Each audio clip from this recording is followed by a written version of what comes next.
Okay. வணக்கம் students. நான் உங்க சுபாஷினி மிஸ் பேசுறேன். இப்போ வந்து நம்ம பார்ட் 3 போட்டிருக்கேன். எதுல இருந்துன்னா நியூட்டன் செகண்ட் லா, தேர்ட் லா. அதோட இந்த லெசன் முடியுது. இது முடிச்ச உடனே நீங்க வந்து பிக் கொஸ்டின்ல இன்னொரு 4 பிக் கொஸ்டின்ஸ் எழுத வேண்டியது இருக்கு. அதையும் எழுதிட்டு எனக்கு அனுப்பிச்சு விட்டுடுங்க. இந்த வீக் எண்டுல இந்த ஃபர்ஸ்ட் லெசன் ஃபுல்லா உங்களுக்கு டெஸ்ட் இருக்கு. சரிங்களா? இப்போ வாங்க நம்ம லெசனுக்குள்ள போலாம். அதையும் சொல்லிடுறேன். ஏன்னா உங்களுக்கு அப்புறம் கன்ஃபியூஸ் ஆயிடும். ஸோ ஃபர்ஸ்ட் வந்து இனிஷியல் வெலாசிட்டி u சொன்னேன், இது v சொன்னேன்னா, அதுக்கப்புறமா 2வது செகண்ட்ல என்ன பண்ணுச்சான்? 2வது செகண்ட்ல 6க்கு போகுதுன்னு வச்சுக்கோ இந்த இடத்துல. 6 மீட்டர் தூரம் போகுது அப்படின்னும் போது, இப்போ இது ரெண்டுத்துக்கும் உள்ளதை நீங்க கண்டுபிடிக்கணும்னும் போது, இது u ஆயிடும், இது v ஆயிடும். அப்போ 6 மைனஸ் 2 டிவைடட் பை எவ்வளவு செகண்ட் ஆச்சு? 2. 6ல 2 போச்சுன்னா 4 டிவைடட் பை 2 2 2s ஆர் 4. அப்போ வந்து உங்களுக்கு a உடைய வேல்யூ என்ன வரும்னா 2 meter per second square. So அந்த வண்டி ஓடுறதுக்கு எவ்வளோ ஆக்சிலரேஷனோட போகுது அப்படின்னா, எவ்வளோ ஆக்சிலரேஷன் தேவை, இவ்வளோ ஸ்பீடு போறதுக்கு, வேகம் எவ்வளோ ஆக்சிலரேட் கொடுத்து போகணும் அப்படின்னு பார்த்தீங்கன்னா 2 மீட்டர் பர் செகண்ட்ல அந்த வண்டியானது போகுதுங்கிறது தான். ஸோ இது சொல்லணும்னு நினைச்சேன், அதனால இது திருப்பி போட்டு காமிச்சிட்டேன். இப்போ வாங்க திருப்பி பழையபடி போவோம். Okay students, deduce the equation of force ன போது, ஸோ மொமெண்ட் மாஸ்னா எம்னு சொல்லி கொடுத்தேன், initial velocity u, final velocity v, time of interval t. நான் சொல்லி கொடுக்கும் போதே தயவு செய்து டெரிவேஷனை நோட்டை எடுத்து போட ஆரம்பி, சும்மா உட்காந்துன்னு இருக்காது. இனிஷியல் மொமெண்டம் ஆஃப் த பாடி, நான் எழுதுறது எல்லாத்தையும் உன் நோட்ல இருக்கணும். நீ போட்டோ எடுத்து அனுப்ப போற எனக்கு கிளாஸ் ஒர்க்கை. Initial momentum of the body pi is equal to mu. இப்போ நான் சொன்னேன்ல இனிஷியல் மொமெண்டம் நாங்க காமிச்சேனே, இப்போ எதை கேட்குறாங்க? மொமெண்டம் உடைய ஃபார்முலா என்ன? p is equal to m into v இல்லையா? அப்போ initial momentum of the body p is equal to mu. Final momentum of the body is equal to pf is equal to mv. புரிஞ்சுதா என்னன்னு? வெலாசிட்டினாலே m into v தானடா. அதுல வந்து என்ன ஆகும்? Initial போது u போடுற, ஃபைனல் போது v போடுற, இந்த v போட்டுக்கிறேன். அப்புறம் சேஞ்ச் இன் மொமெண்டம் அப்படின்னா, சேஞ்சுக்கு இந்த மாதிரி ஒரு டெல் சிம்பிள், ட்ரையாங்கிள் சிம்பிள் போடும். அப்பதான் சேஞ்சுங்கிறத நீ வந்து சிம்பாலிக்கா சொல்ற பிசிக்ஸ்ல. அதுக்காக தான் டெல் பி போட்டிருக்காங்க. Del p is equal to pf minus pi. நான் சொன்னல ஃபைனல்ல இருந்து இனிஷியலை கழிக்கணும்டான்னு சொன்னல, சப்ராக்ட் பண்ணணும், அதுதான். ஸோ உங்களுக்காக நான் திருப்பி இங்க எழுதுறேன். ஸோ ஃபர்ஸ்ட் வந்து என்ன அப்படின்னு பாத்தீங்கன்னா, initial momentum pi is equal to mu. Final momentum என்ன? Pf is equal to mv. அடுத்தது change in momentum del p is equal to எல்லாமே small p, pf minus pi. அப்ப என்ன வரும்? pf உடைய மதிப்பு என்ன? what is the value for pf? it is given as mv. what about pi? pi is given as mu. Okay, இது வரைக்கும் புரிஞ்சுச்சா? எப்படி வந்ததுன்னு காமிச்சிருக்கேன். அடுத்தது by Newton second law of motion. Second law of motion படி என்ன சொல்ல வராங்க? The force is directly proportional to the rate of change of momentum. ஒரு ஃபோர்ஸ் நீ ஒரு ஆப்ஜெக்ட் கொடுத்தீங்கன்னா அது எதுக்கு ப்ரப்போர்ஷனலா இருக்குதான்? எதுக்கு ப்ரப்போர்ஷனலா இருக்கான் force? Change in momentum by time. ரேட்டுன்னு சொன்ன பத்தியா? ரேட்டுன்னு வந்தாலே கீழே ஒரு கோடு கிழிக்கணும், ஞாபகம் வச்சுக்கோ. பை டைம்னு வரணும்னு ஞாபகம் வச்சுக்கோ. Change in momentum by time. அப்போ சேஞ்ச் இன் மொமெண்டத்தை என்னன்னு கண்டுபிடிச்சு வச்சிருக்க? MV minus mu. ஃபோர்ஸ் அப்படியே போட்டுக்கிற, ப்ரப்போர்ஷனல் சைனை போட்டுக்கிற, ஃபோர்ஸ் அப்படியே போட்டுக்கிற, ப்ரப்போர்ஷனல் சைனை போட்டுக்கிற, சேஞ்ச் இன் மொமெண்டம்க்கு mv minus mu divided by டீன் போட்டுக்கிறியா? இது வரைக்கும் புரிஞ்சிச்சா? அடுத்தது, எப்பவுமே ஒரு ப்ரப்போர்ஷனாலிட்டி இது சைனை எடுக்கணும்னா, எடுத்துட்டு நீ ஈக்குவல் டு போடணும்னா ஒரு கான்ஸ்டன்ட்டை ஒன்று இன்ட்ரடியூஸ் பண்ணணும். அதை மட்டும் ஞாபகம் வச்சுக்கோங்க. ஏன் அப்படின்னு பார்த்தீங்கன்னா, எத்தனை டைம்ஸ் இந்த ஃபோர்ஸ் எவ்வளோ டைம்ஸ் நீ வந்து இந்த வேல்யூக்கு வரும் அப்படின்றத கண்டுபிடிக்கிறதுக்கு. அப்போ நீ ஈக்குவல் டு போட்டு ஒரு கான்ஸ்டன்ட்டை ஒன்று இன்ட்ரடியூஸ் பண்ணணும். அந்த கான்ஸ்டன்ட் வேல்யூ கொடுக்கணும். 1 இருக்கலாம், 2 இருக்கலாம், 3 இருக்கலாம், 4 இருக்கலாம், இத்தனை டைம்ஸ் அப்படின்ட்டு. அப்போதான் இந்த ப்ரப்போர்ஷனலை தூக்கணும்னா, ஈக்குவல் டு போடணும்னா கேன்ற ஒரு கான்ஸ்டன்ட்டை இன்ட்ரடியூஸ் பண்ணணும். ஓகே, இது பேர் தான் வந்து என்னன்னா இந்த ப்ரப்போர்ஷனாலிட்டி கான்ஸ்டன்ட். இதோடைய வேல்யூ 1. 1 போது இதை விட்டுடுறாங்க. Okay, any number multiply by 1 is 1 தானே, அதனால 1ங்கிறதால இதை விட்டுடுறாங்க. ஆனா இப்போ உங்களுக்கு புரியறதுக்கு நீங்க என்ன பண்ணலாம்? ஃபர்ஸ்ட் வந்து k இஸ் ஈக்குவல் டு, நீங்க என்ன பண்ணணும்? 1னே போட்டுக்கோங்க. k அடுத்தது இங்க என்ன வரும்? v இல்ல mv minus mu divided by t. இதுதான் இங்க எழுதியிருக்காங்க. k mv minus mu divided by t. k is a proportionality constant. இதை எழுதிட்டு அடுத்தது தான் நீங்க வந்து k equal to 1ன்னு போடணும். சரியா? இப்போ வந்து k equal to 1ன்னும் போது f is equal to 1 ஆயிடுமா? அதால அதை நான் எழுதல. m into இது ரெண்டுத்துல m காமனா இருக்கா? பாத்துக்கோ. அதனால m வெளில தூக்கிடுறேன். v minus u by t. Okay children. இப்போ முன்னாடி ஈக்குவேஷன்ல I taught you know what is a value, what is acceleration. Acceleration is change in velocity by time னு சொல்லி கொடுத்தனா. So what is that I taught you? v minus u by t னு சொல்லி கொடுத்தனா. அதுதான் இங்க இருக்கு acceleration. அப்போ இதுக்கு பதில் நம்ம a னு போடலாமா? போடலாமா முடியாதா? போடலாம். அதுதான். So f is equal to m into இதுக்கு பதிலு என்ன போடுறேன்? What I'm writing is a. So F is equal to ma is your Newton's second law. What is m? M is called mass. What is a? A is called acceleration. எவ்வளவு ஈஸியா இருக்கு பத்தியா? சொல்லும் போதே நீ கவனிச்சுட்டு வந்தீங்கன்னா ரொம்பவே ஈஸியா இருக்கும். ஓகேவா? இப்ப நல்லா புரிஞ்சுதா? ஸோ ஃபைனலா ஒரு வாட்டி சொல்லிடுறேன் ஃபாஸ்டா நீ அப்படியே பாத்துக்கோ. முதல்ல வந்து force is directly proportional to rate of change of momentumனு சொல்லி கொடுத்தேனா? அது வரைக்கும் புரிஞ்சுதா என்னன்ட்டுன்னு? அடுத்தது வந்து it is also called as law of force ன்னு சொன்னேன். mass of moving body m, ஒரு முதல் speed u, final speed v, interval of time t. initial momentum of the body pi என்ன சொல்றாங்க? mu. final momentum of the body pf mv. change in momentumனா del p போடணும்னு சொன்னேன். pf minus pi. அப்ப del p is equal to pf value substitute பண்ணு, pi value substitute பண்ணு. by Newton's second law of motion, F is proportional to change in momentum by time. அதான் இங்க போட்டிருக்கேன். PI, PF, del P நான் என்ன எப்படி substitute பண்ணேன்? Proportional போட்டேன். ப்ரப்போர்ஷனல்ல தூக்கணும்னா ஒரு கான்ஸ்டன்ட்டை இன்ட்ரடியூஸ் பண்ணணும். ப்ரப்போர்ஷனல் ஈக்குவல் டு ஆகணும்னா அதுக்கு கான்ஸ்டன்ட் கேன்னு ஒன்று போடணும். அந்த கே உடைய வேல்யூ 1. அப்போ F is equal to இந்த ஈக்குவேஷன் வரும். இதுல M வெளியில காமனா எடுத்துட்டேன். ஆனா உங்களுக்கு ஏற்கனவே v minus u by t என்னன்னு தெரியும்? ஏன்னு தெரியும். அதால a உடைய ஆக்சிலரேஷன் போடுறீங்க. F is equal to m is your answer. புரிஞ்சுச்சா நல்லா? அடுத்த ஸ்லைடுக்கு போலாமா? இது ரொம்ப இம்பார்ட்டன்ட் 7 மார்க் கொஸ்டின். இதுவும் நீங்க டெஸ்ட்ல எழுதுறீங்க.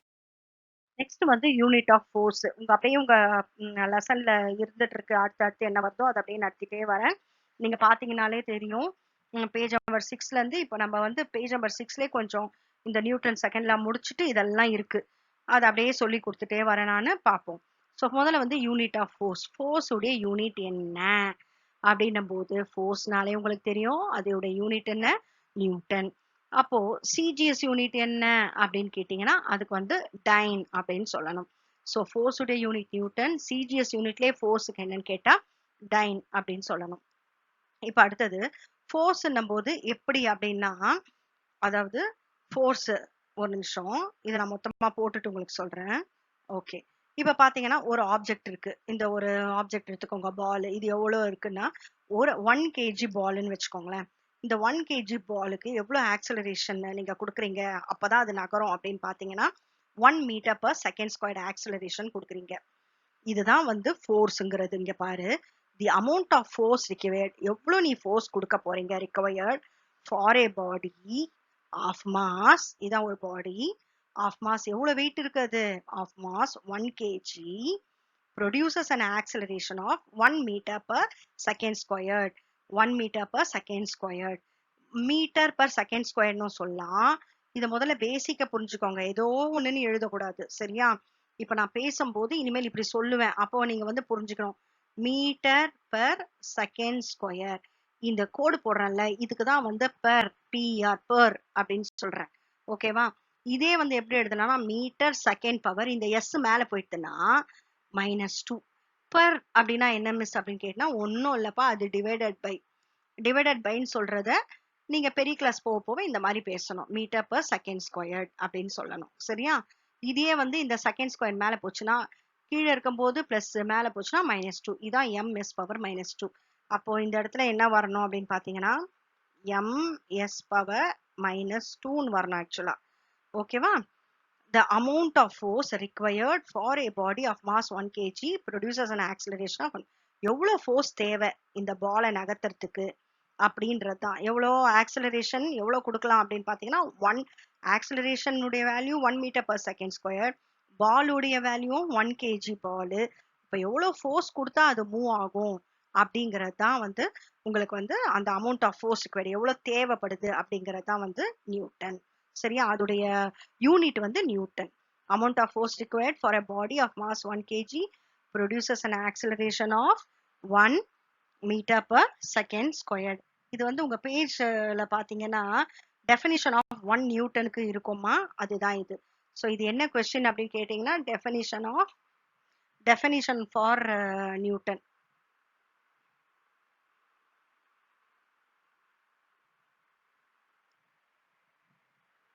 நியூட்டன் யூஸ்வலா வந்து ஸ்மால் என் போட்டுக்கணும். Definition for Newton. ஓகேவா? புரிஞ்சுதா இது? இதுல வேற ஏதாவது டவுட் இருக்கா? அதே மாதிரி இப்போ டெஃபினிஷன் ஆஃப் டைனும் கொடுத்துருக்காங்க. அப்படின்னா என்னன்னா, the amount of force required for a body of mass 1 gram produces an acceleration of 1 centimetre. இப்போ இந்த பால் 1 கேஜி இருந்ததா, இது என்ன அப்படின்னு பார்த்தீங்கன்னா 1 கிராம் உடைய பால் ஆக்சலரேஷன் எவ்வளவு கொடுத்துருக்காங்கன்னா 1 சென்டிமீட்டர் பர் செகண்ட் ஸ்கொயர்டு, வந்து 1 சென்டிமீட்டர் பர் செகண்ட் ஸ்கொயர்டு. அப்போ வந்து எவ்வளவு ஃபோர்ஸ் கொடுக்க போறீங்க அப்படிங்கிறது தான். ஆனா இது எந்த சிஸ்டம்ல? சிஜிஎஸ் சிஸ்டம்ல. The amount of force required எவ்வளவு தேவைப்படுது for a body of mass 1 gram produces an acceleration of 1 centimetre. இது ஒண்ணு படிச்சிட்டீங்களே அப்படியே மாத்தி எழுதலாம். இங்க மாஸ் வந்து எஸ்ஐ யூனிட்னா, சிஜிஎஸ் யூனிட்ல வந்து மாஸ் வந்து 1 கிலோகிராம் இருந்ததுன்னா எஸ்ஐ யூனிட்ல, சிஜிஎஸ் யூனிட்ல 1 கிராம் அப்படின்னு போட போறீங்க. 1 கிலோகிராம எஸ்ஐ யூனிட்ல போடும்போது கிராம்னு போடுவீங்க. அப்புறம் ஆக்சலரேஷன் எவ்வளவு கொடுக்குறீங்க? 1 metre per second squared. Sorry, 1 metre per second squared அப்படின்னா இங்க வந்து 1 சென்டிமீட்டர் பர் செகண்ட் ஸ்கொயர்ட். இதுதான் வந்து இங்க கொடுக்குறீங்க. ஓகே, ஸோ இது வந்து புரிஞ்சுக்கோங்க. இது வந்து நியூட்டன் அப்படிங்கிறது நியூட்டன்ல வர்றது. இது வந்து சிஜிஎஸ் நியூட்டன்ல வர்றதுன்னா என்ன அர்த்தம்? நியூட்டனுடைய வேல்யூஸ்ல இது வர்றது. எஸ்ஐ சிஸ்டம்ல நியூட்டன்னா என்னங்கிறது இது. இதே வந்து சிஜிஎஸ் சிஸ்டம்ல இந்த இதுல வர்றது எல்லாமே gram centimetre per second square. சரியா? இப்ப இது வரைக்கும் புரிஞ்சிடுச்சா? இதுலயே வந்து இன்னும் நிறைய விஷயங்கள் இருக்கு, சொல்றேன் இந்த ஸ்லைட்லயே. அடுத்தது என்னன்னு பாத்தீங்கன்னா, ஒரு நியூட்டனுடைய வேல்யூ எப்படி 10 பவர் 5 டைம், இது ஒன் வேர்ட்லயும் கேட்பாங்க. எப்படி வரும் அப்படின்னு பாத்தீங்கன்னா, நம்ம ஃபோர்ஸை தான் இப்ப யூனிட் ஆஃப் ஃபோர்ஸை பத்தி தான் இப்ப எல்லாமே படிச்சுன்னு வரோம் இல்லையா? யூனிட் ஆஃப் ஃபோர்ஸ் தான். அப்போ 1 நியூட்டன் அப்படிங்கிறது அதோடைய என்னது? SI unit. SI unit force உடைய யூனிட் தான் நியூட்டன். இது டெஃபினிஷன் ஃபார் நியூட்டன். திருப்பி 1 நியூட்டனுடைய வேல்யூ என்னன்றத கொடுத்துருக்காங்க. 10 பவர் 5 டைன் எப்படி வந்ததுன்றதை இப்ப காமிக்கிறேன். இப்போ ஃபோர்ஸ் அப்படிங்கும் போது என்ன பண்ண, நியூட்டன் சொன்னோமா? நம்ம நியூட்டன் எழுதும் போது என்ன நீங்க எழுதுன? நானு what is 1 newton is equal டுன்னு சொன்னேன். Mass the amount of force required for a body of mass 1 kg produces an acceleration of 1 meter per second square சொன்னா அதேதான். So amount of force required F is equal to ma அப்படின்னு போடுவோமா? Formula நான் எழுதியே சொல்லித்தரேன். F is equal to ma. இதான formula. ஃபோர்ஸுக்கு பதில் தான் நீ என்னன்னு போட்ட? நியூட்டன். மாஸை வந்து நம்ம எப்படி எழுதலாம்? கிலோகிராம். ஆக்சலரேஷன் உடைய யூனிட் என்ன? Metre per second square. ஆச்சா? இப்போ நியூட்டன் இஸ் ஈக்குவல் டு 1 கிலோகிராம கிராம மாத்தினா எவ்வளவு போடலாம்? 1000 கிராம். மீட்டரை சென்டிமீட்டரா மாத்தினா என்ன பண்ணலாம்? 100 சென்டிமீட்டர் பர் செகண்ட் ஸ்கொயர். புரிஞ்சுச்சா? இப்போ 1000 into 100 எவ்வளவு சொல்லுங்க? 1 lakh. கிராம் இந்த கிராமத்துக்கு போட்டுக்கோ, இந்த சென்டிமீட்டரை போடு, பை செகண்ட் ஸ்கொயர். இது வரைக்கும் புரிஞ்சுச்சா? n is equal to எத்தனை ஜீரோ இருக்கு? 1 2 3 4 5 10 பவர் 5. இந்த கிராம் சென்டிமீட்டர் பர் செகண்ட் ஸ்கொயர்டை நீங்க என்னன்னு கூப்பிடலாம் அப்படின்னு பாத்தீங்கன்னா, ஏற்கனவே டைன்னு சொல்லிட்டோம். கிராம் சென்டிமீட்டர் பர் செகண்ட் ஸ்கொயருக்கு டைன், அதனால DYNE. இததான் இங்க நான் இப்படி கொடுத்திருக்கேன். புரிஞ்சுச்சா? இததான் இங்க கொடுத்திருக்கேன் 10⁵ டைன் அப்படின்னு சொல்லிட்டு. இதேதான் நான் உங்களுக்கு இங்கேயும் போட்டிருக்கேன். n is equal to எப்படின்னு நோட் பண்ணிட்டீங்களா? அப்போ ஒரு டைனுடைய வேல்யூ என்ன? 1 டைனுடைய வேல்யூ என்ன? கிராம். 1 டைனுடைய வேல்யூ என்ன சொல்லுங்க பாப்போம். 1 டைனுடைய வேல்யூ பாத்தீங்கன்னா gram centimetre by second square. So டைனுக்கு பதில் தான் என்னன்னு எழுதுறீங்க? Gram centimetre by second square. இதுதான் 1 டைனுடைய value is equal to gram centimetre by second square. புரிஞ்சுச்சா? ஸோ டெஃபினிஷன் கேட்டாலும் இது எழுத தெரியணும். நியூட்டனுடைய டெஃபினிஷன் இங்க இருக்கு, அப்புறம் டைனுடைய டெஃபினிஷன் இங்க இருக்கு, நியூட்டனுடைய வேல்யூ இங்க இருக்கு, டைனுடைய வேல்யூ இங்க இருக்கு.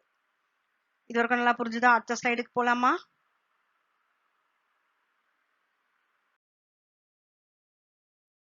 அது வந்து வாட் இஸ் யூனிட் ஃபோர்ஸ், அது கீழே கொடுத்துருக்காங்க. பேஜ் நம்பர் 7ல இருக்கு, நீங்க பாருங்க டாப் மோஸ்ட் மேல. யூனிட் ஃபோர்ஸ்னா என்ன அப்படின்னும் போது ஒன்றும் இல்லை, முன்னாடி நம்ம நியூட்டன் படிச்சோம்ல, அதுலேயே வந்து 1 அப்படிங்கிறத நீங்க முன்னாடி போடணும். யூனிட்னா 1 அப்படின்னு அர்த்தம். யூனிட்னா என்ன? 1. அதுதான் வந்து நம்ம சொல்றோம் இல்லையா, 1 இஸ் த வேல்யூ, அதுதான் யூனிட்டுக்கு. So the amount of force required, ஒரு வாட்டி படிச்சிட்டிங்கன்னா அதே தான் 3 வாட்டி எழுத போறீங்க. The amount of force required to produce an acceleration of 1 metre per second square. ஆக்சுவலா இது வந்து மீட்டர் பர் செகண்ட் ஸ்கொயர்னு எழுதணும். In a body of mass 1 kg is called unit force. புரிஞ்சுச்சா? நல்லா புரிஞ்சுதா? The amount of force required to produce an acceleration of 1 meter per second squared in a body of mass is known as unit force. அதுக்கு கீழே gravitational unit of force கொடுத்திருக்காங்க. gravitational unit of force இந்த SI system, இருங்க கலரை மாத்திப்போமா, ரெண்டும் blue கலரா இருக்கு, உனக்கு புரியாது. ஸோ இந்த SI system of unit gravitational unit of force is kilogram force. gravitational unit of force கேட்டா நீங்க என்ன எழுதணும்? SI systemல கிலோகிராம் ஃபோர்ஸ். கிலோகிராம் போது ஆல்வேஸ் வந்து கே ஸ்மால் லெட்டர் போடுங்க. கிலோகிராம்க்கு அப்படிதான் போடணும். நம்ம சும்மா வழக்கத்துல எழுதுற மாதிரி கேபிட்டல் போடுற மாதிரி இருக்கு, ஆனா ஆக்சுவலா வந்து ஸ்மால் லெட்டர் தான் நீங்க போட்டு பிராக்டிஸ் பண்ணணும். அதுதான் உங்களுக்கு வந்து கரெக்ட். சரியா? கே அப்படின்னும் போது என்ன லெட்டர் போடணும் நீங்க? Small K. ஓகே, கிராம்க்கு கிலோகிராம் ஃபோர்ஸ் அப்படிங்கிறத போட்டுறீங்க. இந்த சிஜிஎஸ் சிஸ்டம், இப்போ எஸ்ஐ சிஸ்டம்ல கிராவிடேஷனல் யூனிட் ஆஃப் ஃபோர்ஸ்க்கு என்ன போட்டீங்க? Kilogram force. அதே சிஜிஎஸ் சிஸ்டம்ல என்ன போட போறீங்க? கிலோகிராமை தூக்கிட்டு என்ன போடணும்? கிராம். ஃபோர்ஸுக்கு ஒன்றும் சேஞ்ச் கிடையாது, அது ஃபோர்ஸ் தான். இப்போ ஒரு சின்ன ரீகேப். நியூட்டன்ல என்ன போட்டீங்க? ஞாபகம் இருக்கா? ரீகலெக்ட் ஆச்சா? நியூட்டன்னா என்ன போட்டீங்கன்னு? Kilogram. Very good. Metre per second square. Very good. அப்போ வந்து டைனுக்கு என்ன போட்டீங்க? சிஜிஎஸ்ல ஃபோர்ஸுக்கு gram centimetre per second square. Very good. இப்படிதான் வந்து எழுதணும். இப்போ எஸ்ஐ யூனிட்னா கிலோகிராம்ல எழுதணும், சிஜிஎஸ் யூனிட்னா கிராம்ல எழுதணும். ஓகே, சென்டிமீட்டர்னா மீட்டரா இருந்தா சென்டிமீட்டர்ல எழுதணும். எஸ்ஐ யூனிட்னா நீங்க மீட்டர்னா மீட்டர்னு எழுதுவீங்க. ஓகே, அடுத்தது 1 கிலோகிராம் ஃபோர்ஸ் உடைய வேல்யூ என்ன அப்படின்னு கேட்டிருக்காங்க. எப்பவுமே 1 கிலோகிராம் ஃபோர்ஸ்ன்னும் போது இங்க என்ன பண்ணிட்டாங்கன்னா, கிராவிடேஷனல் யூனிட்டை பத்தி பேசுறதால gravity, acceleration due to gravity இருக்கு இல்லையா, இந்த உங்களுக்கு வந்து இந்த கிராம் ஃபோர்ஸ் அதை எப்படி கொடுக்குறாங்க அப்படின்னு பாத்தீங்கன்னா 9.8 metre per second squared. Acceleration due to கிராவிட்டியில ஜி உடைய கிராவிட்டியுடைய வேல்யூ என்ன அப்படின்னு பாத்தீங்கன்னா 9.8 மீட்டர் பர் செகண்ட் ஸ்கொயர்டு. இதுதான் வந்து இங்க 9.8ன்னு போட்டு அதோட மல்டிப்ளை பண்றாங்க. 1 கிராமோட 1 kgயோட 9.8 metre per second square multiply பண்றாங்க. 9.8 சார் 9.8 கேஜியும் மீட்டர் பர் செகண்ட் ஸ்கொயரும் உனக்கு நல்லாவே தெரியும், அது பேர் என்ன? நியூட்டன் அப்படிங்கிறது, அதால n போட்டாங்க. இப்போ கிராம்ல வந்து எப்படி எழுதுவீங்க அப்படின்னு கேட்டீங்கன்னா நீங்களே சொல்லலாமே, 1 கிராம் இன்டு 980 சென்டிமீட்டர். எப்படிப்பா 980 சென்டிமீட்டர் வந்தது? 980 சென்டிமீட்டர் எப்படி வந்தது? மீட்டர்னு இருக்கா, இந்த மீட்டரை வந்து சென்டிமீட்டரா மாத்த என்ன பண்ண போறீங்க அதை வந்து 100ஆல மல்டிப்ளை பண்ணும். 9.8 இன்டூ 100ஆல மல்டிப்ளை பண்ணீங்கன்னா 9800ன்னு வரும். ஒரு நம்பர் தள்ளி புள்ளி வைக்கிற டெசிமலை இதை கட் பண்ற அப்போ 980 வந்துடுச்சா? இந்த 980 சென்டிமீட்டர் ஸ்கொயர் தான் உங்க புக்ல போட்டிருக்கு. ஸோ 1 கிராம் ஃபோர்ஸை நம்ம எப்படி எழுதலாம் அப்படின்னு பார்த்தீங்கன்னா 980 டைன் அப்படின்னு எழுதலாம். ஓகே, 1 கிலோகிராம் ஃபோர்ஸுக்கு 9.8 நியூட்டன் அதோடைய வேல்யூ. இதே 1 கிராம் ஃபோர்ஸுக்கு என்ன எழுதுவீங்க? 980 டைன்.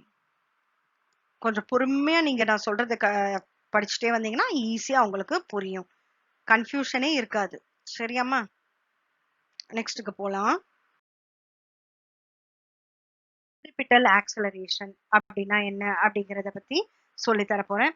சென்ட்ரிபிட்டல் ஆக்சலரேஷன் அப்படின்னும் போது உங்களுக்கு இது எதுல இருக்கு அப்படின்றதையும் சொல்லிடுறேன். சென்ட்ரிபிட்டல் ஆக்சலரேஷன் அப்படின்னாலே உங்களுக்கு வந்து என்னன்னா ஒரு சர்க்குலர்ல சுத்துறது, அரவுண்டா சுத்துறது தான் வந்து உங்களுக்கு வந்து சென்ட்ரிபிட்டல் ஆக்சலரேஷன் அப்படின்னு சொல்லுவாங்க.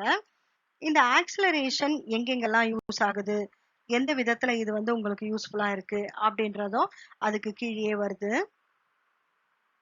ஸ்டூடெண்ட்ஸ், இந்த சென்ட்ரிபிட்டல் ஆக்சலரேஷன் உங்க புக்ல பாத்தீங்கன்னா பேஜ் 6ல F is equal to MAன்னு இருக்கா, அதுக்கு கீழே 2 பேராகிராஃப் கொடுத்துருப்பாங்க. அதுல இருக்கு பாருங்க சென்ட்ரிபிட்டல் ஆக்சலரேஷன் யூனிட் ஆஃப் ஃபோர்ஸ்க்கும் மேல. ஓகேவா? இப்ப போலாமா? சென்ட்ரிபிட்டல் ஆக்சலரேஷன் அப்படின்னா என்னன்னா in a uniform circular motion. ஒரு பொருள் வந்து ரவுண்டா சுத்திட்டே இருந்ததுன்னா, சர்க்குலர் மோஷன்ல இருந்ததுன்னா, even though the speed, அதாவது even though the speed remains constant, speed ஒரே மாதிரி சுத்திட்டே இருக்கு, ஸ்பீடு வந்து ஒரே மாதிரி தான் இருக்கு, கான்ஸ்டன்டா இருக்கு. The direction of velocity changes. ஆனா எது மாறுது? வெலாசிட்டி உடைய டைரக்ஷன் சேஞ்ச் ஆகுது at every point on the circular path. எப்படி மாறுதான்? ஒரு பாயிண்ட் அந்த சர்க்குலர் பாத்ல ஒரு இடத்துலயும் மாறுதான். So the acceleration is produced along the radius called the centripetal acceleration. Okay, இப்போ என்னன்றதை நான் ஒன்னொன்னா புரிய வைக்கிறேன். இப்போ இதுதான் வந்து சென்டர், இந்த சென்டர் பாயிண்ட். இங்க இருந்து நம்ம என்ன பண்றோம் அப்படின்னா ஃபோர்ஸ் கொடுத்து இந்த ஆப்ஜெக்டை சுத்தணும். சுத்தும் போது இது ரவுண்டா சுத்திட்டு வருதா, இப்படியே ரவுண்டா சுத்திட்டே வரும். இப்படி சுத்தும் போது இந்த இடத்துல வரும்போது டைரக்ஷன் இப்படி இருக்கு, இந்த இடத்துல வரும்போது டைரக்ஷன் இப்படி இருக்கு, இந்த இடத்துல வரும்போது டைரக்ஷன் இப்படி, இப்படி சுத்தும் போது டைரக்ஷன் இப்படி. இதுதான் சொல்றாங்க இன்னும் uniform circular motion even though the speed of remains same. ஸ்பீடா சுத்துறது ஒரே மாதிரி இருந்தாலும் the direction of velocity direction change ஆகுது எவ்ரி பாயிண்ட் இந்த சர்க்குலர் பாத், அந்த சர்க்குலர் பாத்துல. அதனால acceleration produce along radius. Acceleration எதை பொறுத்து இருக்கு? இந்த ரேடியஸ் இருக்கு இல்லையா, இந்த ரேடியஸை பொறுத்து தான் ஆக்சிலரேஷன் ஆனது இருக்கு அப்படின்னு சொல்லியிருக்காங்க. ஓகே, இது வரைக்கும் புரியுதா? ஸோ இது எப்படின்னா இதை பாருங்க, சுத்துதா, அப்படியே ரவுண்டா சுத்திட்டே இருக்கா. இதான் in a uniform circular motion even though the speed remains constant. Speed ஒரே மாதிரி தான் இருக்கு, ஆனா direction of velocity changes. எது சேஞ்ச் ஆகுது? velocity changes at every point on the circular point. எப்படி டைரக்ஷன் சேஞ்ச் ஆகுது? ஒன்னு இப்படி ஓடுதா, இப்படி வரும்போது இப்படியா, இப்படி வரும்போது இப்படியா, இதை காட்டுறேன் பாரு, இப்படி வரும்போது இப்படி, இப்படி மாறி மாத்தி மாத்தி மாத்தி போயிட்டு இருக்கு. அதனால acceleration is produce along the radius is called centripetal acceleration. அதே மாதிரி ஃபோர்ஸ்னா என்ன அப்படின்னா ஒரு பாயிண்ட் இருக்கு அது கீழே. the force which is produces this acceleration, இந்த ஆக்சிலரேஷன் ப்ரொடியூஸ் பண்ணுது இல்லையா, அது பேர் தான் சென்ட்ரிபிட்டல் ஃபோர்ஸ். அப்புறம் வந்து வாட் இஸ் யூனிட் ஃபோர்ஸ்னு அடுத்தது. யூனிட் ஃபோர்ஸ் என்னன்னா the amount of force required to produce an acceleration of 1 meter per second in a body of mass. இது ஏற்கனவே நான் உங்களுக்கு முன்னாடி ஸ்லைட்ல சொல்லி கொடுத்துருக்கேன், இருந்தாலும் இதை சேர்த்து அது கீழே வரவும் அப்படியே ஆட் பண்ணிட்டேன் நான். force is required to produce the acceleration of a body. எது தேவை ஒரு பொருளை இயக்க வைக்க, ஓடுறதுக்கு, ஆக்சலரேட் பண்றதுக்கு ஃபோர்ஸ் கண்டிப்பா தேவை அப்படின்றது இது புரியுது. ஸோ இதுல 3 பாயிண்ட் ஞாபகம் வச்சுக்கோ. சென்ட்ரிபிட்டல் ஆக்சலரேஷனா என்னன்னு எழுதுறோம், சென்ட்ரிபிட்டல் ஃபோர்ஸ்னா அந்த ஃபோர்ஸ் உருவாக்குது இல்லையா, அந்த ஃபோர்ஸ் ப்ரொடியூஸ் ஆகுது இல்லையா, அதுதான் வந்து சென்ட்ரிபிட்டல் ஃபோர்ஸ். சரியா? இது வரைக்கும் புரிஞ்சுதா? அடுத்த ஸ்லைடுக்கு போலாமா? அடுத்தது இம்பல்ஸ். அங்க என்னம்மா பண்றான், யாருன்றது நேம் நீங்களே கண்டுபிடிங்க பாப்போம். கண்டுபிடிச்சிட்டீங்களா? ஓகே, அவன் கேட்ச் பிடிக்கிறான். எப்படி பார் கஷ்டப்பட்டு கேட்ச் பிடிக்கிறான். உங்களுக்கும் கிரிக்கெட்னா பிடிக்கும்ல. இது ஒண்ணும் இல்ல. இது என்னன்னா இம்பல்ஸ் அப்படிங்கறதுல தான் இது வருது. ஓகே, பேஜ் நம்பர் 7ல இருக்கு உங்க புக்ல. பேஜ் நம்பர் 7 நான் சொல்லும் போதே கையில புக்கை வச்சு திருப்பி பாத்தீங்கன்னா உனக்கு ஈஸியா இருக்கும் பாடம் நடத்துற மாதிரி. நீ எங்கன்னா வேடிக்கை பார்த்துட்டு திடீர்னு திடீர்னு இதை பாத்தீங்கன்னா ஒன்னும் புரியாது. அதே மாதிரி நீங்க போன்ல பார்க்கும்போது மேக்சிமம்ல வச்சு ஃபுல் உங்களுடைய ஸ்கிரீன்ல வச்சு பாருங்க. அப்போ இன்னும் நல்லா புரியும். அப்படியே இத்தினூண்டா வச்சு பார்க்க வேண்டாம். சரியா? அப்ப பேஜ் நம்பர் 7ல இருக்கு. இம்பல்ஸ்னா என்னன்னு பாருங்க. இம்பல்ஸ் ஃபோர்ஸ் அப்படின்னும் போது ஒன்னும் இல்ல, ஈஸியா ஞாபகம் வச்சுக்க.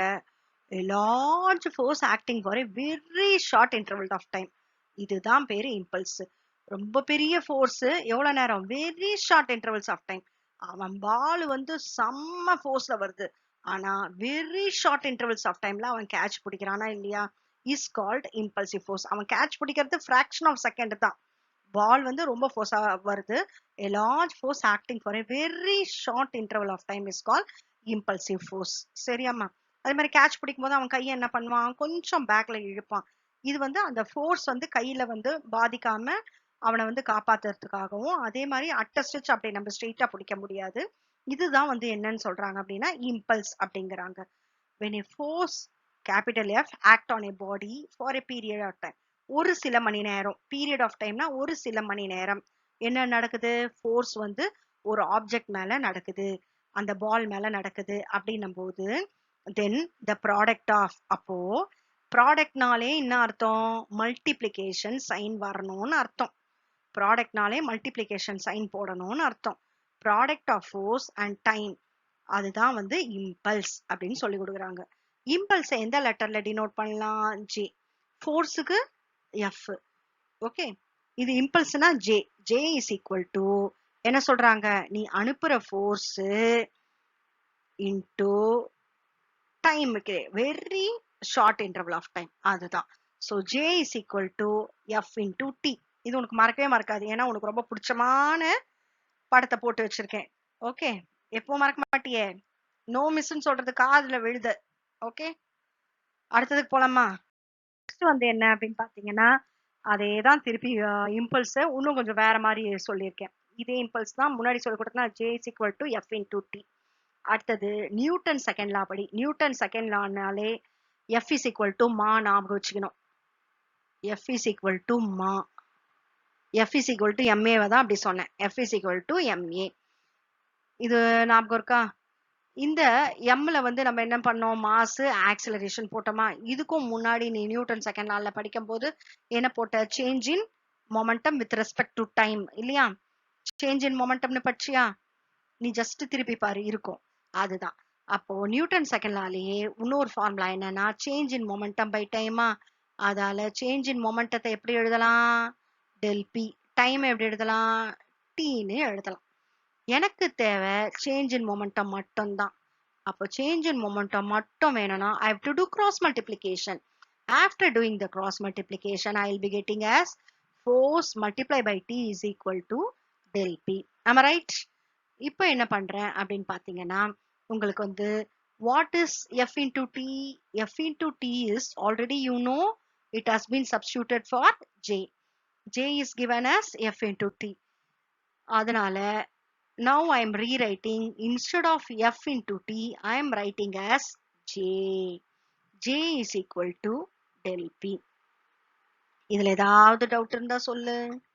ஸோ ஃபர்ஸ்ட் வந்து இது வந்து நீங்க F is equal to மாங்கிறது எதுக்காக சொன்னேன்னா, எம்ஏங்கிறது எதுக்காக சொன்னேன்னா, முன்னாடி ஸ்லைட்ல நடத்தினேன்ல, அப்போதான் உனக்கு இது ஞாபகம் வருமேன்றதுக்காக சொன்னேன். சேஞ்ச் இன் வெலாசிட்டி நம்ம போட்டோம் தெரியுமா? அதுக்காக தான். ஓகே, இப்போ F is equal to, இப்போதைக்கு உங்களுக்கு வந்து இந்த இது தேவையில்லை, அதால அதை மட்டும் நான் உனக்கு அழிச்சிட்டு திருப்பி சொல்றேன். ஓகே, இப்ப பாருங்க, இங்க வந்து என்ன பார்த்தோம்? ஜே எஃப் இன்டு டீன்னு பார்த்தோமா? இதே எஃப் இஸ் ஈக்குவல் டு என்ன பார்த்தோம்? டெல் பி பை டீன்னு பார்த்தோமா? இப்போ நான் என்ன பண்ணேன்? கிராஸ் மல்டிப்ளை பண்றேன். எதை கிராஸ் மல்டிப்ளை? வெறும் எனக்கு டெல் பி மட்டும்தான் தேவை. டெல் பின்னு சொல்லி கொடுத்தேன். டிஇஎல் டெல் அப்படின்னு சொல்லணும். சரியா? Del p is equal to F into t cross multiply பண்ணிட்டேன். அப்போ ஜே ஆல்ரெடி ஜே என்னன்னு எழுதி வச்சிருக்கோம் நம்ம. J என்னன்னு எழுதி வச்சிருக்கோம். J is equal to F into T. இந்த F into T க்கு பதிலா நான் J வை சப்ஸ்டியூட் பண்றேன். அவ்வளவுதான். அப்ப எனக்கு J is equal to del P அப்படின்னு வந்துடுது. இதோட யூனிட் என்னன்னா நியூட்டன் மீட்டர். இதோட யூனிட் என்ன நியூட்டன் மீட்டர். சரியா? நியூட்டன் எதுக்கு வருது? நியூட்டன் எதுக்கு வருது? ஃபோர்ஸ் வந்து ஆக்ட் ஆவறதால உங்களுக்கு வந்து நியூட்டன் வந்து அங்க வருது. சரியா? நியூட்டன் மீட்டர் வந்து எவ்வளவு டிஸ்டன்ஸ் மூவ் ஆகுதுங்கிறதுக்காகவும் உங்களுக்கு அங்க வர்றதால its unit is newton metre. சரியா? இதுல என்ன டவுட் இருக்கா? அடுத்ததுக்கு போலாமா? அடுத்தது Newton's third law of motion. இது ரொம்ப ஈஸி, எல்லாருக்கும் பிடிச்சதுதான். For every action there is an equal and opposite reaction. ஒரு வேலைக்கும் அதுக்கு ஈக்குவல் அண்ட் ஆப்போசிட் ரியாக்ஷன் கண்டிப்பா இருக்கும். They always act on two different bodies. இது எப்பவுமே வேற வேற ரெண்டு ஆப்ஜெக்ட்ல நடக்கும் அப்படிங்கிறது தான்.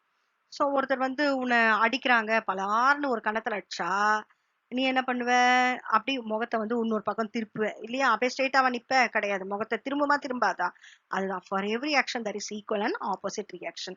சும்மா அது விளையாட்டுக்காக நான் அதை சொன்னேன். இப்போ உண்மையா சீரியஸான எக்ஸாம்பிளை இப்போ சொல்லி கொடுக்குறேன். இப்போ பாத்தீங்களா, இந்த பறவை என்ன பண்ணுது? பறந்துட்டு இருக்கு. எப்படி பறக்குது? ரெக்கைகையில என்ன பண்ணுது? பின்னும் முன்னுமா வந்து அடிச்சிட்டு இருக்கு. ஸோ பேக்வேர்ட்ஸ்ல அடிக்கும் போது ஃபிளிப் பண்ணும்போது காலை மடக்கிட்டு இது என்ன பண்ணுது? பறவை அதால முன்னாடி மூவ் பண்ண முடியும். ஸோ இப்படி பேக்ல அடிக்கும் போது ஃபார்வர்ட்ல மூவ் ஆகுது. For every action there is equal and opposite reaction. They always act on two different bodies. ஒன்னும் வெவ்வேறு பாடிஸ்ல ஒர்க் ஆகும். இது வந்து என்ன?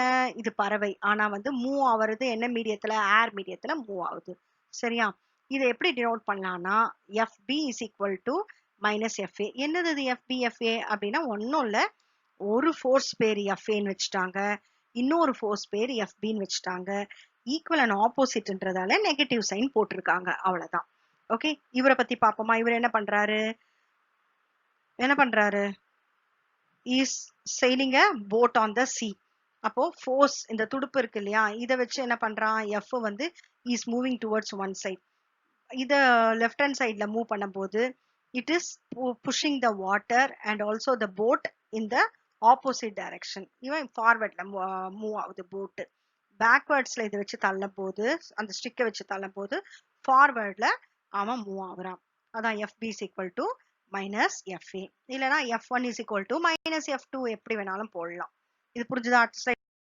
இது இன்னும் எக்ஸாம்பிள்ஸ் எல்லாம் கொடுத்துருக்கேன் பாருங்க.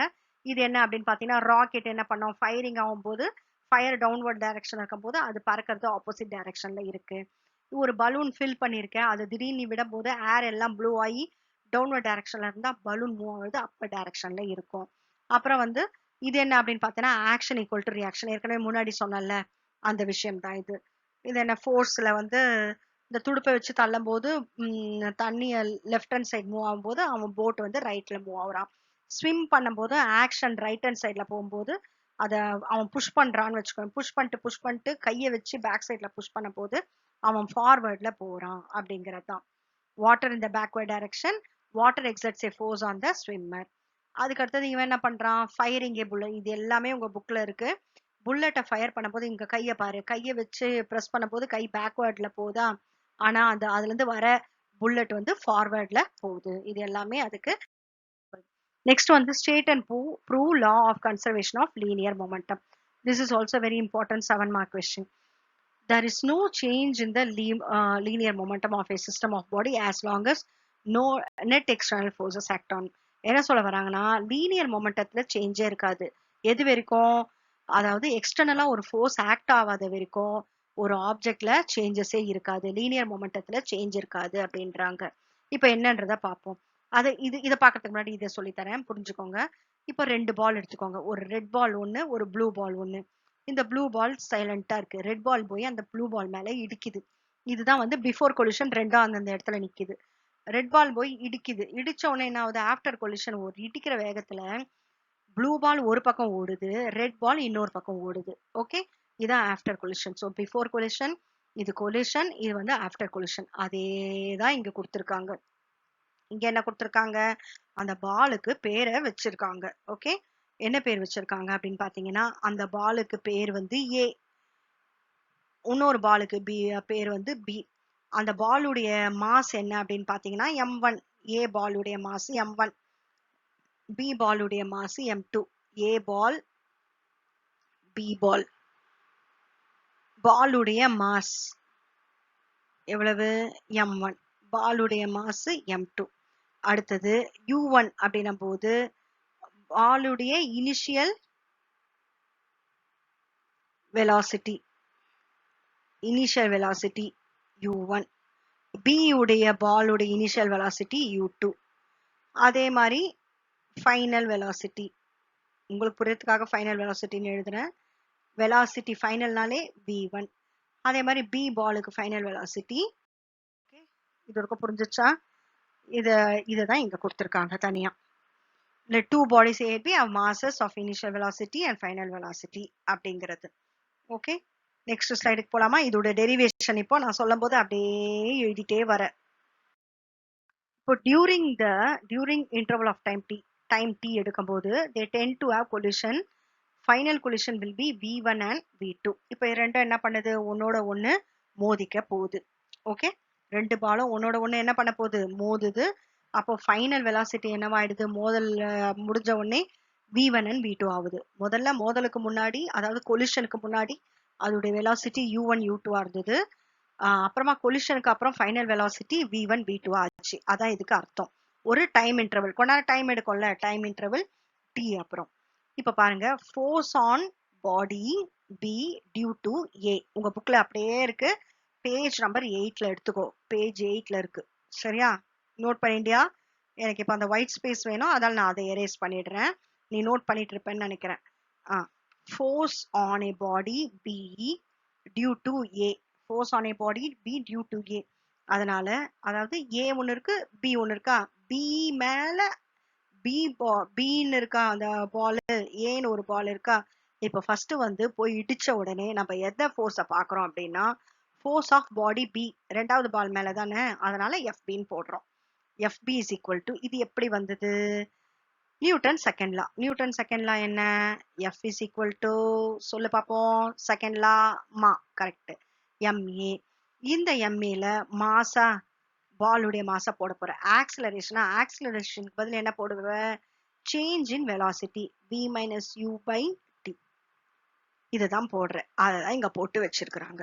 ஓகே, ஆக்சிலரேஷனுக்கு பதில் நீ போட வேண்டியது v minus u by t. அப்போ first point fb is equal to,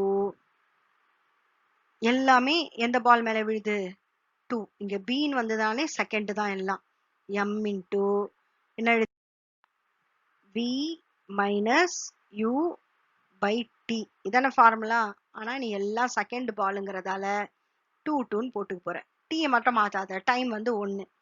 இப்போ அடுத்தது force of body a due to b. இங்க என்ன வரணும்? இதை அடிச்சுட்டு நீங்க எழுதிக்கோங்க, a. இதை அடிச்சுட்டு எழுதிக்கோங்க, b. Force of body a due to b அப்படின்னும் போது fa is equal to, formula படி m போட்டுக்கோ, m போட்டு v minus u by t. இந்த ஃபார்முலா தான் மிஸ் எனக்கு தெரியும், ஒன்னும் கஷ்டமே பட வேணாம், அப்படியே எழுதிக்கோ. ஏன் வந்திருக்கா? அப்போ முதல் பால் 1 1 1, அவ்வளவுதான். டீங்கிறது ஒரே செகண்ட் தான், அதனால அது ஒன்றும் ப்ராப்ளமே இல்லை, அதை விட்டுடு. இப்ப வந்து ஃபார்முலா படி நியூட்டன்ஸ், இது நியூட்டன் செகண்ட் லா சொல்லி கொடுத்தேனா, தேர்ட் லா என்ன சொல்லி கொடுத்தேன்?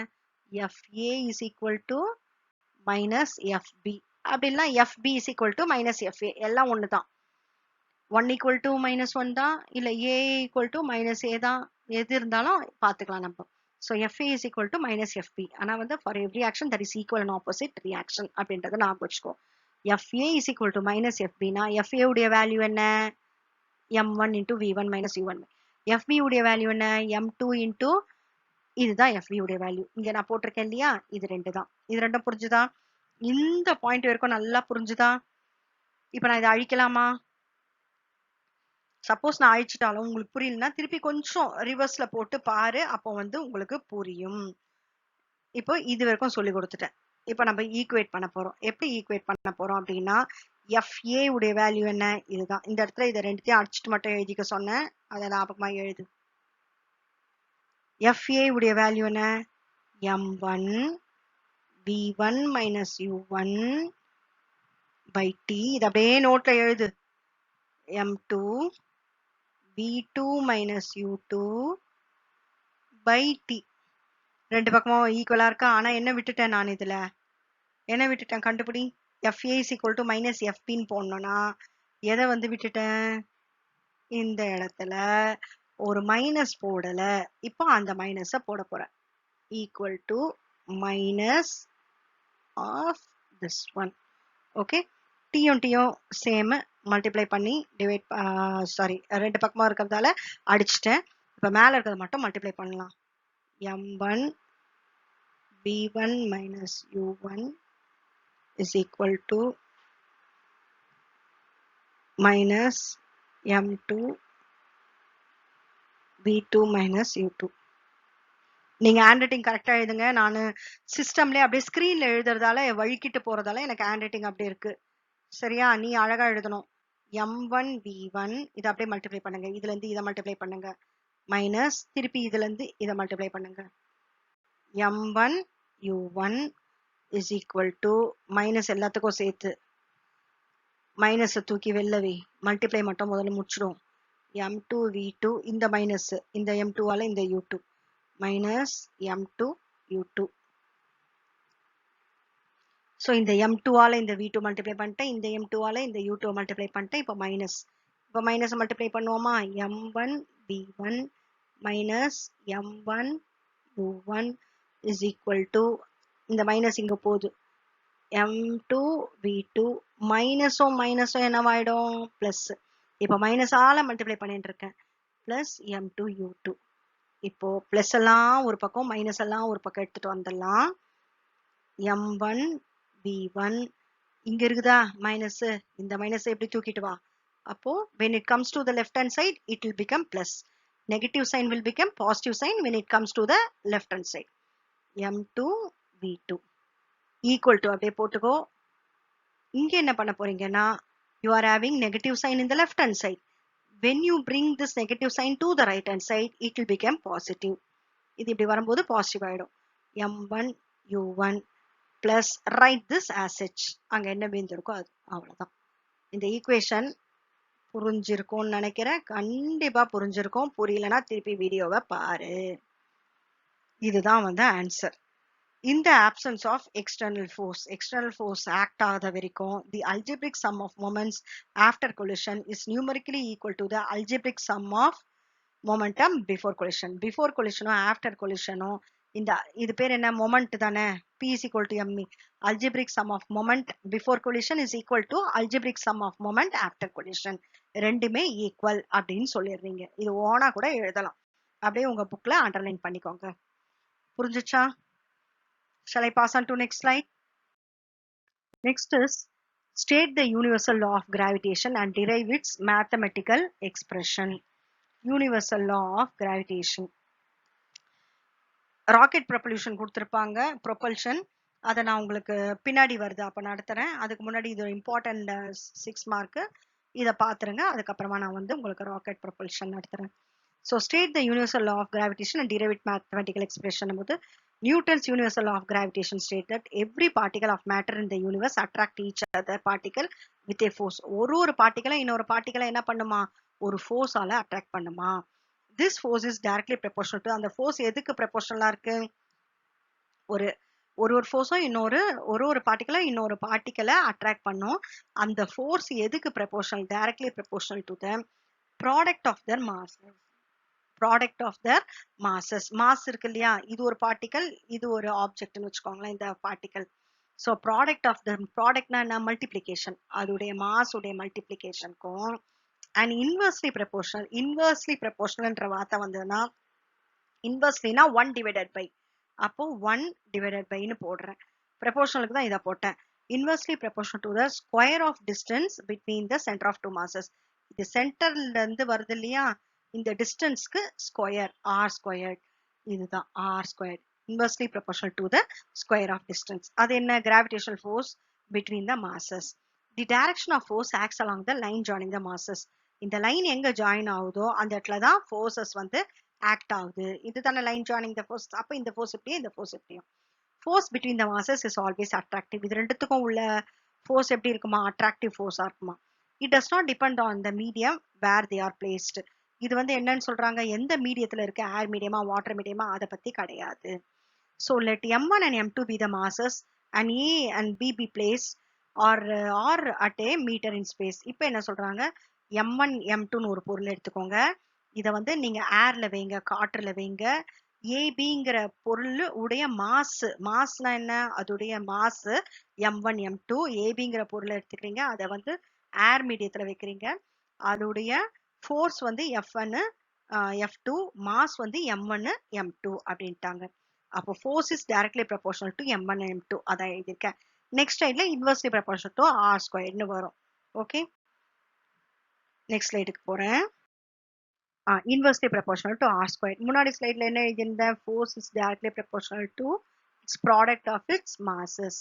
இப்போ இது ஒரு ஈக்குவேஷன், இது ஒரு ஈக்குவேஷன். இந்த ரெண்டு ஈக்குவேஷனுக்கும் f ப்ரொபோர்ஷனல், இதுவும் f ப்ரொபோர்ஷனல். இது ரெண்டுத்தையும் சேர்த்து எழுதும் போது தான் f is proportional to m1 m2 by r ஸ்கொயர்னு எழுதுறோம். இது ரெண்டு ப்ரொபோர்ஷனல் இருக்கா, f சேமா இருக்கா, அப்போ ஒரே வாட்டி எழுதுனா போதும்.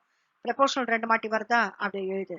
மேல m1 m2 by இது என்ன சொல்றாங்க, r ஸ்கொயர். ஸோ முதல்ல ஃபோர்ஸ் ரெண்டு மாஸுக்கும் ப்ரொபோர்ஷனலா இருக்குன்றாங்க. அப்புறம் அதே ஃபோர்ஸ் எதுக்கு இருக்காங்க, square of distance between the மாசஸ்க்கு இன்வெர்ஸ்லி ப்ரொபோர்ஷனலா இருக்குன்னு சொல்றாங்க. ரெண்டு பாயிண்ட் சொன்னதால தான் தனித்தனியா எழுதிட்டு இதை ரெண்டுத்தையும் மிக்ஸ் பண்ண உடனே தான் இது வரும். இப்போ ப்ரொபோர்ஷனல் சைனை எடுக்கணும்னா என்ன சொல்லி கொடுத்தேன், ஒரு கான்ஸ்டன்ட் யூஸ் பண்ணணும். ஈக்குவல் ப்ரொபோர்ஷனல் சைனை தூக்கிட்டு ஈக்குவல் டு போடணும்னா ஒரு constant.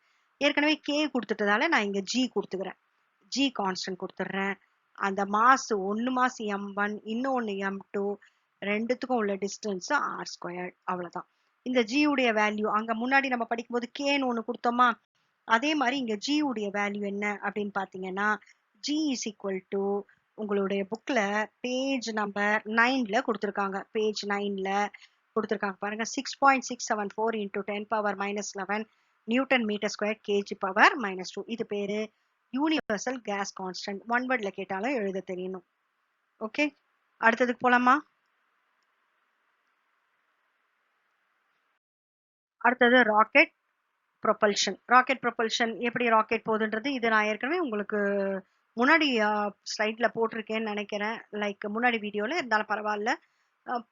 Propulsion of rocket is based on ரெண்டு point, law of conservation of linear momentum, இன்னொன்னு நியூட்டன்ஸ் தேர்ட் லா. அதை எழுதிடுறீங்களா? அப்புறமா ஃபியூயல ஃபில் பண்ணிடுறீங்க. எதுல, ப்ரொபலன் டேங்க்ல.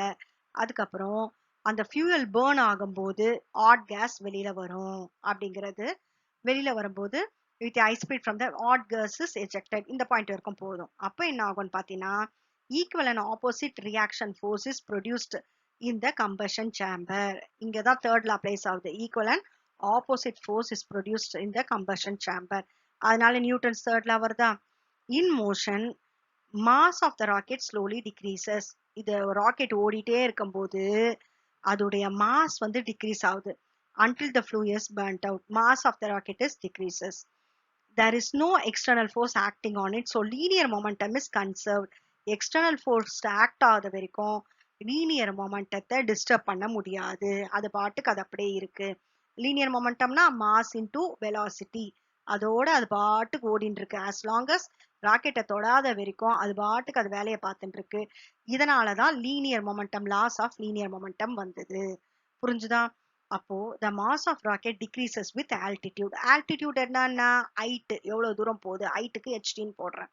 அந்த மாஸ் ராக்கெட்டுடைய இது இருக்கு இல்லையா, வெயிட், எடைன்னு சொல்றோம் இல்லையா, அது வந்து அப்படியே கம்மியே ஆயிட்டு இருக்கும். டிக்ரீசஸ்னா குறையுது, ஹைட் போக போக அது குறையும். அதனால எது இன்க்ரீஸ் ஆயிடும், வெலாசிட்டி இன்க்ரீஸ் ஆயிடும்.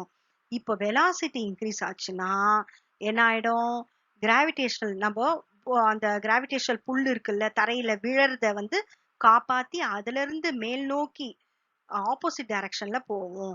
அது பேர் தான் எஸ்கேப் ஆகி போகும். அது பேர் தான் எஸ்கேப் வெலாசிட்டி. ஒரு வெலாசிட்டி ரீச் ஆகும், அந்த வெலாசிட்டி பேர் என்னன்னா எஸ்கேப் வெலாசிட்டி. அந்த எஸ்கேப் வெலாசிட்டியுடைய வேலை என்ன, அது வந்து கிராவிடேஷனல் புல் ஆஃப் த எர்த்துக்கு ஆப்போசிட்ல ஆக்ட் ஆகுது. அதனாலதான் அது பேரு எஸ்கேப் வெலாசிட்டி. புரிஞ்சுதா எல்லாருக்கும்?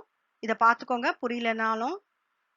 ஸோ ஃபர்ஸ்ட் நீங்க எழுத வேண்டியது law of conservation of linear momentum, அப்புறம் வந்து Newton second law, sorry Newton's third law, fuel fill பண்ணணும், ஹாட் கேஸ் இஸ் எஜெக்டட், அப்புறம் equal and opposite reaction in the combustion chamber, mass of the rocket slowly decreases. As mass decreases with altitude, what is increases? Velocity increases. No external force is acting.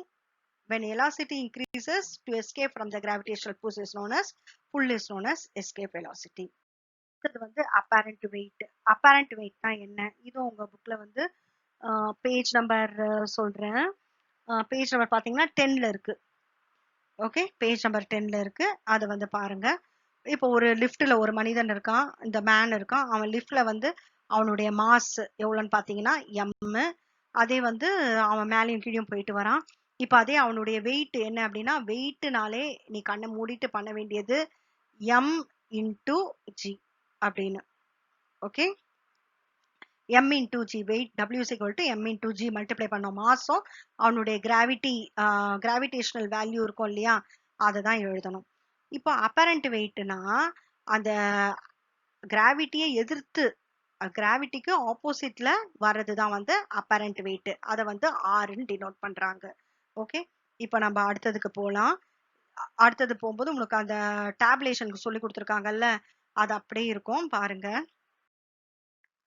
So இந்த tabulation பார்த்தீங்கன்னா apparent weight of a person இந்த lift, இந்த tabulation உங்க புக்ல இருக்கும். இது அப்படி தரேன். இப்போ பாருங்க, நார்மல் வெயிட்ல இருக்கானா, நார்மல் வெயிட்ல இருக்கும்போது ஏ ஆக்சலரேஷன் 0வா இருக்கும்.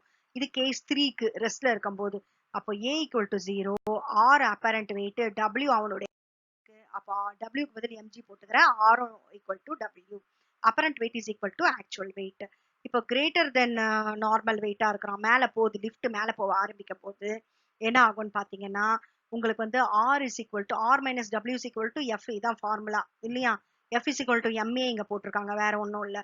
அப்போ ஆர் இஸ் ஈக்குவல் டு, இந்த எஃப் வேண்டாம், நெட்டுங்கிறதுக்கு தான் இங்க போட்டிருக்காங்க, எஃப்க்கு பதில் எம்ஏ. அப்போ இந்த இங்க மைனஸ் டபிள்யூ இப்படி வரும்போது அது வந்து பிளஸ் டபிள்யூவா ஆயிடும் இல்லையா? W plus MA. டபிள்யூ உடைய வேல்யூ என்ன? எம்ஜி. அப்ப எம் காமன் எடுத்தா ஜி பிளஸ் ஏ. இங்க என்ன சொல்றாங்க? எது greater? R is greater than W. ஆர்னா என்ன சொன்னா, apparent weight is greater than actual weight. இது கொஞ்சம் லென்த்தி வீடியோவா இருக்கு, உட்காந்து பரவாயில்ல பொறுமையா பாருங்க. ஏன்னா நான் ஃபுல்லா முடிச்சிடலாமேன்றதால கண்டினியூஸா உட்காந்து பேசிட்டு இருக்கேன் உங்களுக்காக. கேஸ் 2 என்னன்னா, லிஃப்ட் இஸ் மூவிங் டவுன்வர்ட்ஸ். இது வந்து லிஃப்ட் கீழே மூவ் ஆயிட்டே இருக்கு. அப்ப என்ன ஆகும்னு பாத்தீங்கன்னா, அகெயின்ஸ்ட் டுவர்ட்ஸ் ஆக்சிலரேஷன், ஆக்சிலரேஷனை நோக்கி கீழே ஃபாஸ்டா போகுது அப்படின்னும் போது W மைனஸ் ஆர் இங்க வந்து மாறிடும். ஆர் மைனஸ் டபிள்யூ இருக்குது, W மைனஸ் ஆர். இது R is equal to resultant என்ன அப்படின்னா W minus MA. Okay, R is equal to டபிள்யூக்கு பதில் எம்ஜி போட்டுக்கோங்க. இந்த எஃப் நெட்டுன்னு போடுறாங்க, இதுதான் இங்க எம்ஏ. இந்த டபிள்யூ இந்த சைடு வரும்போது மைனஸ் டபிள்யூ ஆயிடும். இது காம்பன்சேட் பண்றதுக்காக மைனஸ் ஆரை வந்து இங்க மாத்தி போட்டிருக்காங்க. R is equal to MG by MA. ஆறு இந்த வேல்யூ வரும், காமனா எடுத்துட்டா. Apparent weight is lesser. Case 4 என்னன்னா, ஃப்ரீலி ஃபாலிங், ஃபாஸ்டா கீழே விழும்போது ஆக்சலரேஷனும் கிராவிட்டியும் சேமா இருக்கும். அப்போ வந்து ஆர் இஸ் ஈக்குவல் டு என்ன வரும்? எம்ஏ எம்ஜி மைனஸ் எம்ஏன்னு இருக்குமா?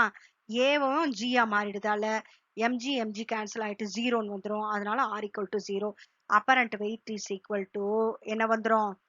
Is equal to 0. ஸோ புரியுதா? ஃபர்ஸ்ட் வந்து R is equal to case மாத்தி கொடுத்துருக்கேன். இங்க வந்து உங்களுக்கு வந்து ஃபர்ஸ்ட் வந்து கேஸ் 3 பத்தி சொல்லியிருக்கேன் உங்களுக்கு புரியறதுக்காக. அப்புறம் கேஸ் 1 பொறுமையா இருந்தா என்ன ஆகும், மேல போனா என்ன ஆகும், ரெஸ்ட்ல இருந்தா என்ன ஆகும், மேல போனா என்ன ஆகும், திருப்பி வந்து கீழே இறங்கும் போது என்ன ஆகும், ரொம்ப ஃபாஸ்டா கீழே விழும்போது என்ன ஆகும் அப்படின்னு கேஸை நான் மாத்தி கொடுத்துருக்கேன். நீ அதை பாரு, உனக்கு கண்டிப்பா புரியும். ஓகே, நெக்ஸ்ட்டுக்கு போட்டுமா? Next weightlessness. வெயிட்லெஸ்னஸ்னா என்ன? Astronaut are not floating but freely falling. அவன் வந்து ஃப்ளோட் ஆகல, ஃப்ரீயா கீழே விழுறான். ஏன்னா டியூ டு ஆர்பிட்டல் வெலாசிட்டி. எதனால? ஸ்பேஸ் ஸ்டேஷனும் ஆஸ்ட்ரோனட்டும் ஈக்குவல் ஆக்சிலரேஷன், இது ஸ்பெல்லிங் தப்பு, equal acceleration, they are under free fall condition. Equal acceleration A equal to G. உங்களுக்கு லாஸ்ட் கேஸ் சொல்லி கொடுத்தேன் இல்லையா, அதால பாருங்க R is equal to MG முன்னாடி சொல்லி கொடுத்தேன். So astronaut and space stations are in the state of weightlessness. அவங்க ரெண்டு பேருமே ஸ்டேட் ஆஃப் வெயிட்லெஸ்னஸ். இது என்ன தெரியுதா?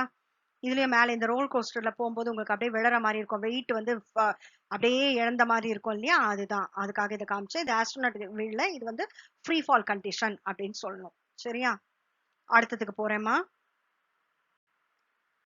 ஜி சொல்றாங்க இல்லையா, G G is inversely proportional to 1/r² காமிச்சேன்ல, அதனால இந்த ஜி இப்படி இருந்ததுன்னா இதுக்கும் r², இது இன்வெர்ஸ்லி ப்ரொபோர்ஷனல்ன்றதால மாறி இருக்கு.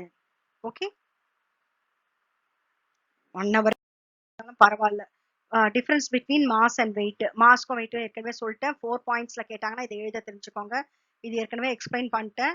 கிலோகிராம் இதுக்கு யூனிட், இதுக்கு வந்து நியூட்டன் போட்டுக்கோங்க. இது வந்து ஸ்கேலார் குவான்டிட்டி, இது வெக்டார் குவான்டிட்டி. ஏன்னா direction it has both, scalar quantity வெக்டார்னா it has both direction and magnitude. இதுக்கு வந்து ஒன்லி டைரக்ஷன் ரிமைன்ஸ் கான்ஸ்டன்ட், இல்ல இதுக்கு வந்து ஒன்லி மேக்னிடியூட், இது வந்து ரிமைன்ஸ் கான்ஸ்டன்ட், இது வந்து varies from one place to another place. Okay, vector quantity, scalar quantity. அடுத்தது application of Newton's law of gravitation எங்கெங்கெல்லாம் யூஸ் ஆகுது, இதான் last slide. measures the dimension of heavenly bodies. நல்லா வந்து heavenly bodies, அதாவது பூமியை அடுத்து அந்த சோலார் லைக் நம்ம ஸ்பேஸ்ல இருக்க எல்லா heavenly bodiesம் நம்ம மெஷர் பண்ண உதவுது. அடுத்தது helps in discovering new stars, பிளானட்ஸ்லாம் எங்கெங்க இருக்குன்றத கண்டுபிடிக்க. அப்புறம் இப்போ மூவ்மெண்ட் ஆஃப் ஸ்டார்ஸ் இர்ரெகுலரா இருக்கு, நம்ம சொல்லுவோம்ல வால் நட்சத்திரம் விழப்போகுது அது இதுன்னு, அதுக்குதான் அந்த டிஸ்டர்பன்ஸுக்கு தான் ஊப்லிங்னு சொல்லுவாங்க. இதை வந்து கண்டுபிடிக்க யூஸ் ஆகுது. அது மட்டும் இல்ல ஸ்டாருடைய மாஸை கண்டுபிடிக்க யூஸ் ஆகுது. ஃபைனலா ரூட் வந்து ஜெர்மினேட் ஆகுது எதனால, எந்த ப்ராப்பர்ட்டியால அப்படின்னும் போது கிராவிட்டியால. இதுவும் ஜியோட்ரோபிசம்ல படிப்போம் இல்லையா, அதுவும் வந்து இதுக்கு ரெஸ்பான்சிபிள். அது மட்டும் இல்ல நம்ம பாத் ஆஃப் ஆஸ்ட்ரானமிக்கல் பாடிஸை கண்டுபிடிக்கவும் யூஸ் ஆகுதுன்றாங்க. தேங்க்யூ ஸ்டூடெண்ட்ஸ், நல்லா படிங்க, டைமை வேஸ்ட் பண்ணாதீங்க. ஸோ நல்லா படிச்சு எனக்கு டெஸ்ட் எழுதி அனுப்புங்க. ஓகே.